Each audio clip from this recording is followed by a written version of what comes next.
देहरादून से बड़ी खबर मिल रही है, जहां पर देहरादून जिला पंचायत अध्यक्ष उपाध्यक्ष के चुनाव परिणाम घोषित हुए हैं। जिला पंचायत अध्यक्ष पद पर सुखविंदर कौर ने जीत दर्ज की है। सुखविंदर कौर ने 17 मत प्राप्त करके जीत दर्ज की।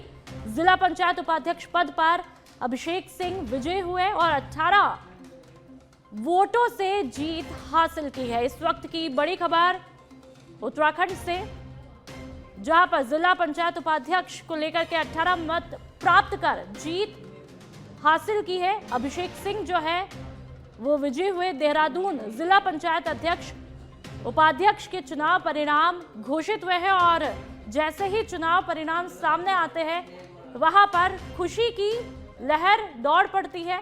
देखिए कि किस तरह से जिला पंचायत अध्यक्ष पद पर सुखविंदर कौर ने जीत दर्ज की और वहां पर तमाम जो महिलाएं हैं और जो जिन्होंने जीत हासिल की है, किस तरह से खुशी के साथ में नाचते झूमते दिखाई देते हैं। पुलिस का जाब्ता यहां पर तैनात रहता है। 18 वोटों से जीत हासिल की है।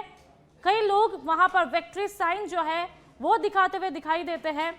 जिला पंचायत अध्यक्ष पद पर सुखविंदर कौर ने जीत हासिल की है। देहरादून से ये तस्वीरें, उनके जो समर्थक है वहां पर हर किसी के मन में खुशी की लहर दौड़ पड़ी है। पुलिस ने पूरी तरह से पुख्ता जाब्ता वहां पर संभाल रखा है।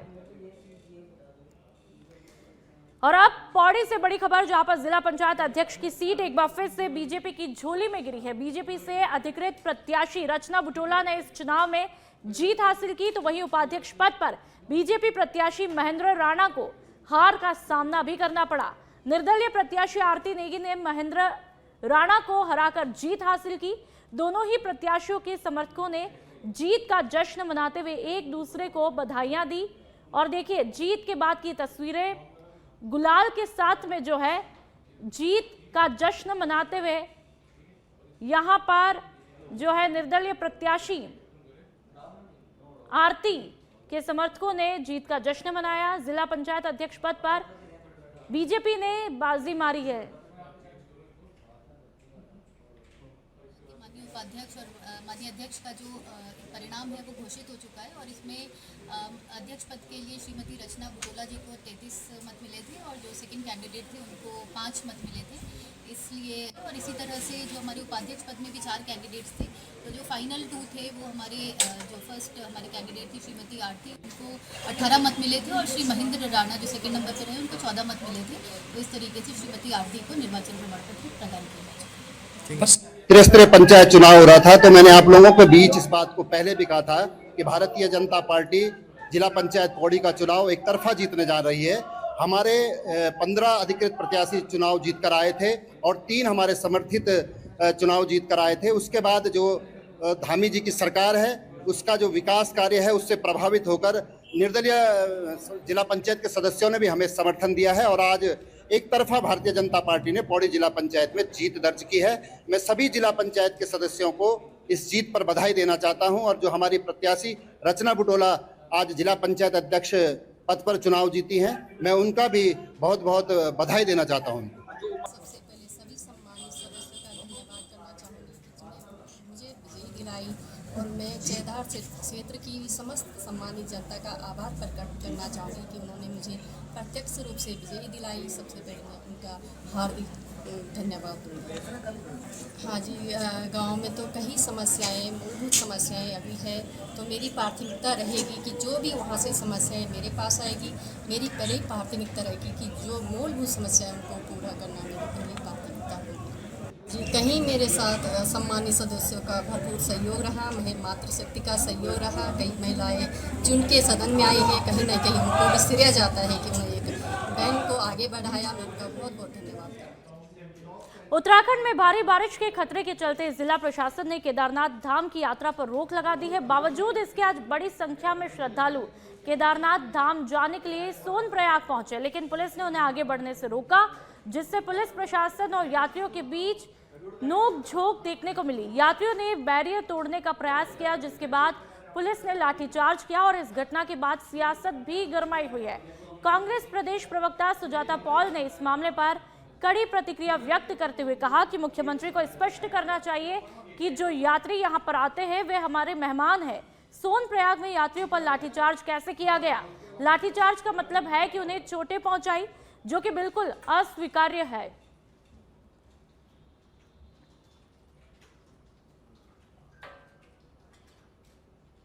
हमारे यहाँ आते हैं वो हमारे अतिथि होते हैं, उनके ऊपर अगर सोनप्रयाग में लाठीचार्ज किया गया है तो वो कैसे हुआ? क्या आपने ये नहीं कहा था चारधाम यात्रा के पहले कि व्यवस्थाओं को ठीक कर दिया जाएगा? मगर अगर व्यवस्थाएं ठीक नहीं है, आपने यात्रियों को पहले नहीं बताया कि वो केदार बाबा के द्वार तक नहीं जा सकते, तो ये आपकी गलती है, आपकी कमी है। केवल वोटों की राजनीति करने से बाज आइए मुख्यमंत्री जी। ये जरूरी है कि व्यवस्थाओं को ठीक करें और जो अतिथि हमारे यहाँ आए हैं उनका सम्मान करें, उनकी जीवन की सुरक्षा आपकी जिम्मेदारी। लाठीचार्ज का मतलब चोटें आपने दी है। और चलिए अब रुड़की से खबर, जहां पर सैनिक क्षेत्र में घुसे हाथियों की लाल कुर्ती में हुई चहलकदमी के बाद क्षेत्र में दहशत का माहौल पैदा हुआ, जिसके बाद पुलिस प्रशासन ने आनन फानन में बाजार बंद करवाया। तो वहीं भारी संख्या में वन विभाग के अधिकारी और पुलिसकर्मी भी मौजूद रहे। ढंडेरा और लाल कुर्ती क्षेत्र में जाने वाले रास्ते को पूरी तरह से बंद किया है। देर रात तक सड़क पर लोग पहरा देते हुए दिखाई दिए और वो तस्वीरें भी आपके सामने। हाथियों की चहलकदमी के बाद रुड़की में बाजार बंद हुआ, जिसके चलते पुलिस ने पूरी सतर्कता वहां पर बरती है और पुलिस जाब्ता जगह जगह पर तैनात दिखाई देता है। वन विभाग के तमाम आला अधिकारी मौके पर पहुंचते हैं। लाल कुर्ती बाजार में हाथियों की चहलकदमी देखने को मिली, जिसके चलते बाजार ने सजगता के साथ जो है एक्शन लेते हुए बाजार को ही बंद कर डाला। और ये वो तस्वीरें जब हाथी वहां पर देखने को मिले, तमाम हाथियों का झुंड जो है वहां पर देखने को मिलता है। लाल कुर्ती बाजार ये बताया जा रहा है जहां पर हाथियों की चहलकदमी देखने को मिली और इसी के मद्देनजर सुरक्षा को ध्यान में रखते हुए बाजार को पूरी तरह से बंद किया गया।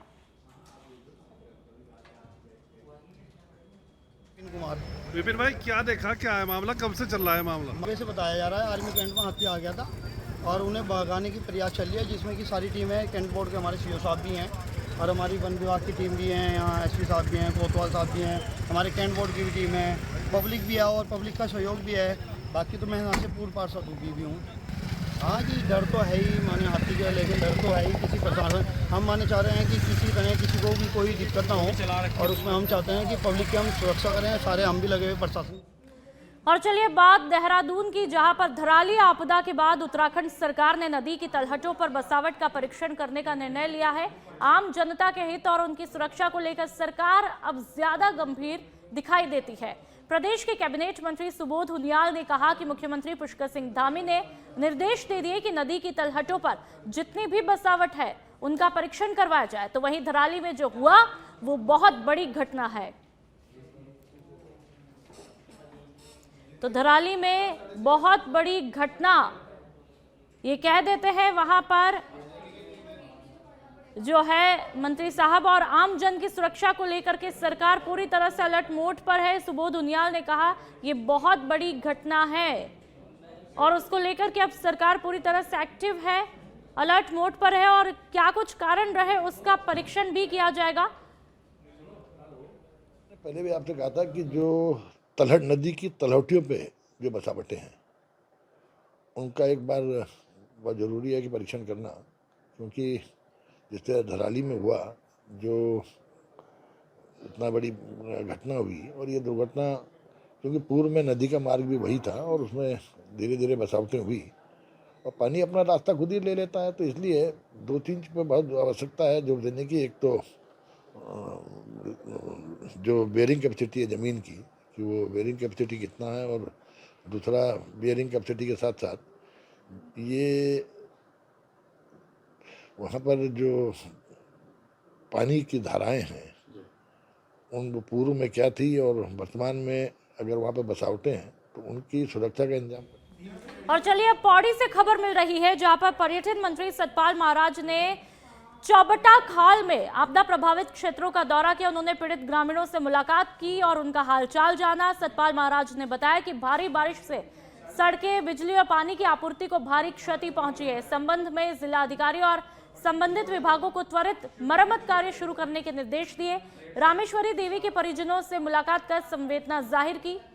राज्य सरकार की तरफ से 4 लाख की सहायता राशि का चेक और उनके बेटे जितेंद्र सिंह को सौंपा गया। हम यहाँ कोटा गांव में जितेंद्र जी के घर पे आए हुए हैं, जिनकी मां जो है दिवंगत हो गई हैं और बड़ा असहनीय दुख उनको सहने को मिल रहा है।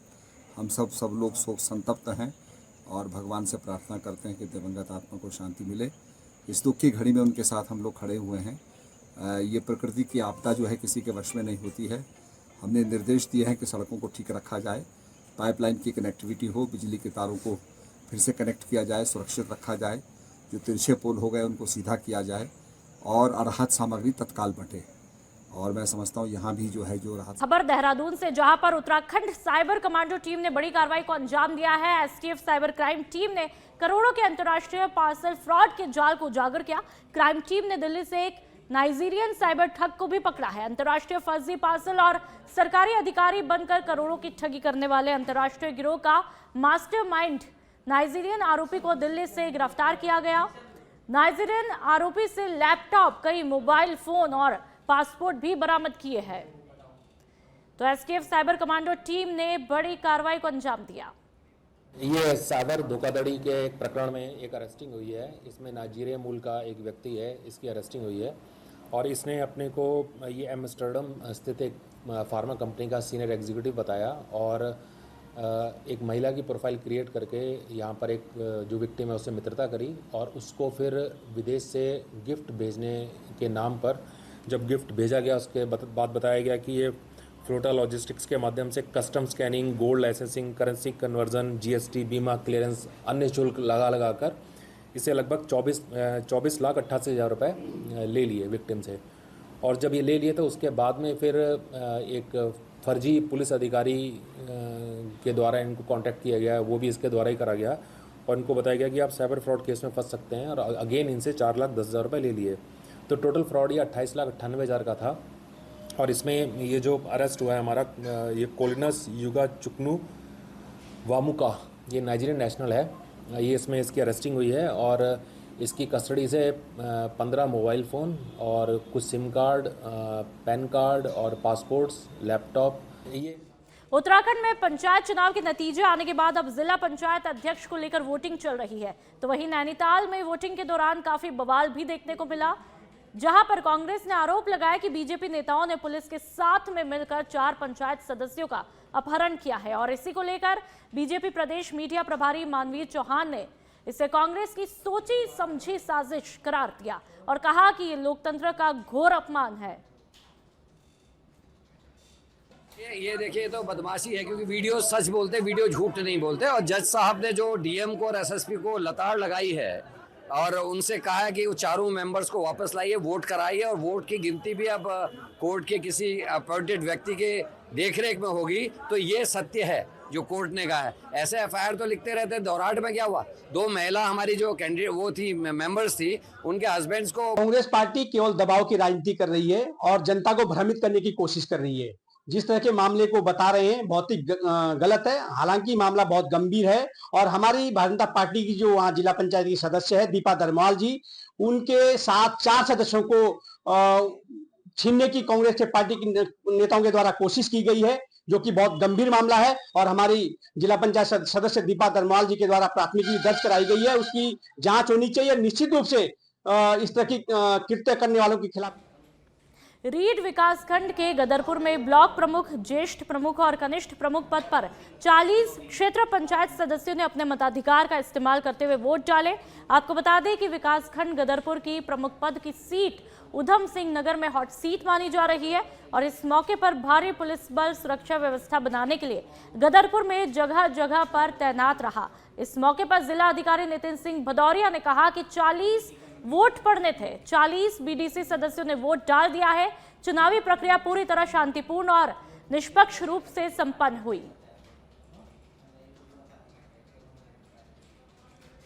आपके यहाँ पूरा चुनाव प्रक्रिया में मतदान 100% हो चुका है।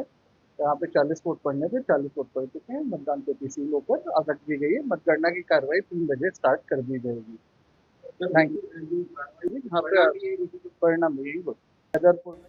उत्तराखंड में मानसून के एक बार फिर सक्रिय हो जाने से मौसम का मिजाज जो है वो बिगड़ चुका है। लगातार हो रही भारी बारिश के चलते कई सड़क मार्ग अवरुद्ध, नदी नाले उफान पर और निचले इलाकों में जलभराव की स्थिति बनी हुई है। स्थिति को देखते हुए राज्य सरकार के तहत कक्षा 1 से 12वीं तक के स्कूलों और आंगनबाड़ी केंद्रों में छुट्टियां घोषित की गई है। मौसम विज्ञान केंद्र देहरादून के वैज्ञानिक रोहित थपलियाल ने जानकारी दी कि कई जिलों में मूसलाधार बारिश रिकॉर्ड की गई। आज देहरादून, हरिद्वार, नैनीताल और बागेश्वर समेत कई जिलों के लिए ऑरेंज और येलो अलर्ट भी जारी किया है। वैज्ञानिक थपलियाल ने बताया कि स्वतंत्रता दिवस को बारिश थोड़ी कम हो सकती है, लेकिन 16 और 17 अगस्त को एक बार फिर भारी बारिश का पूर्वानुमान है। आज जो है 14 अगस्त हो गई है और पिछले 24 घंटों की बात करें तो उसमें प्रदेश में अधिकांश स्थानों पे हल्की से मध्यम वर्षा रही है, जबकि कहीं कहीं भारी से बहुत भारी वर्षा मिली है और इक्के स्थानों पर अत्यंत भारी वर्षा भी देखने को मिली है। आज की बात करें तो आज जो है एक्टिविटी रहेगी, थोड़ा कम हो जाएगी कल से, लेकिन जो हल्की से मध्यम वर्षा है वो राज्य में अधिकांश स्थानों पे मिलेगी। और बात करें भारी से बहुत भारी वर्षा की तो जो नैनीताल है, चंपावत है, उधम सिंह नगर, बागेश्वर, पिथौरागढ़ या इधर पौड़ी, देहरादून, यहाँ इक्का दुक्का स्थानों पे भारी से बहुत भारी वर्षा भी मिल सकती है। जबकि जैसे अंदर के पर्वतीय जनपद है वहाँ पर कहीं कहीं भारी वर्षा मिलने की संभावना है। आज जो है ऑरेंज और येलो कलर में वार्निंग रखी गई है। उसके बाद कल एक्टिविटी जो है कम हो जाएगी और 15 तारीख को राज्य में जैसे बागेश्वर, पिथौरागढ़ है, नैनीताल है या पौड़ी, देहरादून, इक्का दुक्का स्थानों पे। उत्तराखंड में 18 से 22 अगस्त तक प्रस्तावित विधानसभा का मानसून सत्र अब निश्चित रूप से ग्रीष्मकालीन राजधानी गैरसैंण में ही आयोजित किया जाएगा। राज्य भर में हो रही आपदाओं, दर्जनों जगहों पर टूटी सड़कें और मौसम की मार के बीच जहां पर सत्र को लेकर संशय के बादल मंडरा रहे थे, तो वहीं आज हुई राज्य कैबिनेट बैठक के बाद सरकार ने इस पर साफ फैसला लिया है। गौरतलब है कि उत्तराखंड में लगातार हो रही बारिश, भूस्खलन और सड़क अवरोध के कारण यह आशंका जताई जा रही थी कि सत्र को या तो स्थगित किया जा सकता है या फिर इसे देहरादून स्थानांतरित किया जाएगा। लेकिन अब सरकार के फैसले से स्थिति स्पष्ट हुई है। तो वही कैबिनेट मंत्री सौरभ बहुगुणा ने सभी अटकलों पर पूर्ण विराम लगाते हुए कहा कि विधानसभा का मानसून सत्र 18 अगस्त से पहले निर्धारित कार्यक्रम के अनुसार गैरसैंण में ही आहूत किया जाएगा।